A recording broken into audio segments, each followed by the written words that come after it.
going to be a deal. I think it's time for a deal, and we'll see what happens. But sometimes they have to fight it out. But we're going to see what happens. I think there's a good chance there'll be a deal. Pecah perang Iran dan Israel. Presiden Donald Trump terang-terangan akan ikut campur jika kedua negara tidak sepakat. Yang jadi fokus Kompas Bisnis kali ini adalah Iran-Israel menyerang infrastruktur ekonomi masing-masing. Nah, apa yang membuat mata kita tertuju pada peperangan ini?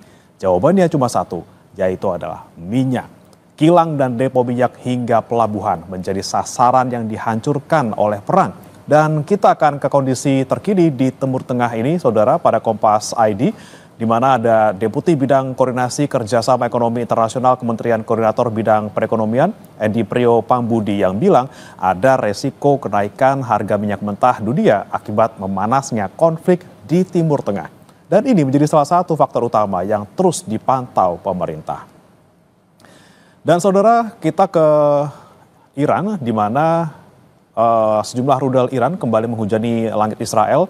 Rudal-rudal Iran masuk radar Iron Dome, pertahanan militer Israel. Namun saudara, sebagian meledak di udara di langit Tel Aviv. Layanan darurat Israel melaporkan pecahan rudal Iran jatuh di Israel bagian tengah yang memicu kebakaran hingga melukai setidaknya 10 orang.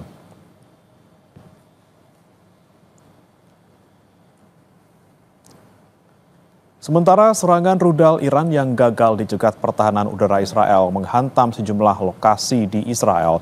Gedung-gedung runtuh dan sejumlah mobil rusak akibat serangan rudal Iran. Tim penyelamat Israel menyisir reruntuhan bangunan untuk mencari korban. Iran meluncurkan lebih dari 100 rudal ke Israel sebagai balasan serangan Israel yang menewaskan pemimpin militer Iran serta sejumlah fasilitas militer di Iran.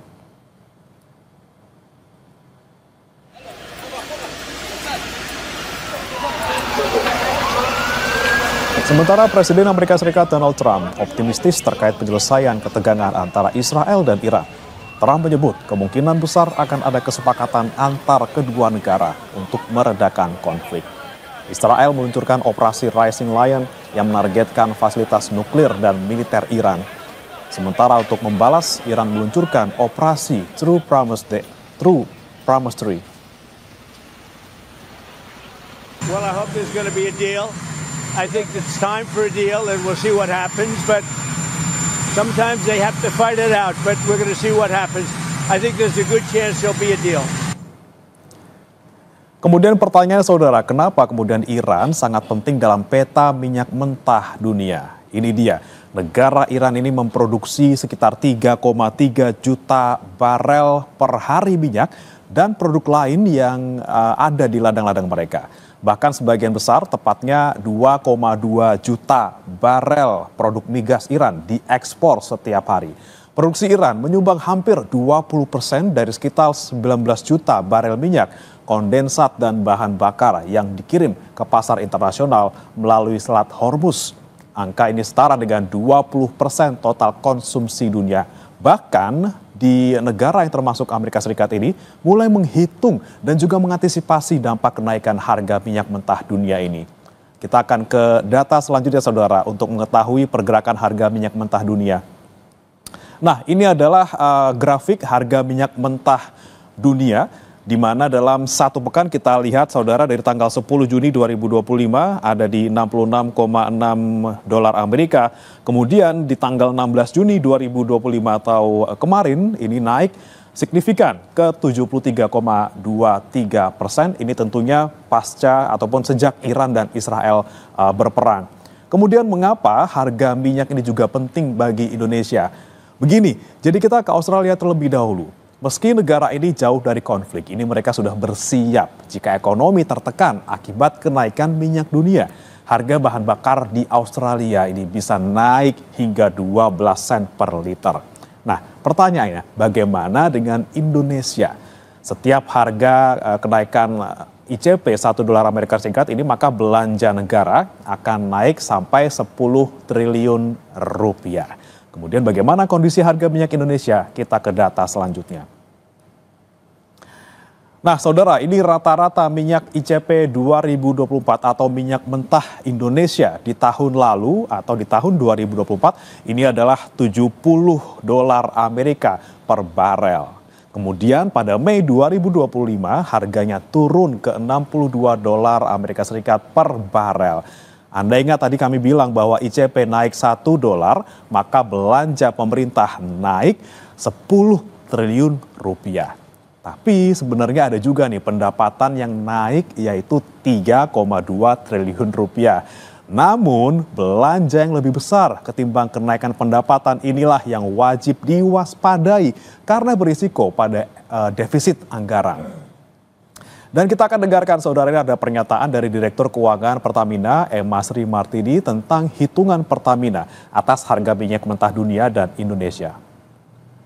2025 dari seluruh parameter di global, 2025 dibandingkan 2024 terjadi perburukan dari seluruh parameter baik itu Brent, crude price, MOPS itu semuanya melandai di 2025. Jadi kita prediksikan bahwa akan terjadi pelandaian dibandingkan 2024. Kalau kita lihat year on year 2025 dan 2024 memang sudah terjadi perburukan. Nah, namun demikian kita coba mitigasi dan strategize. Ini yang kita akan coba di second half.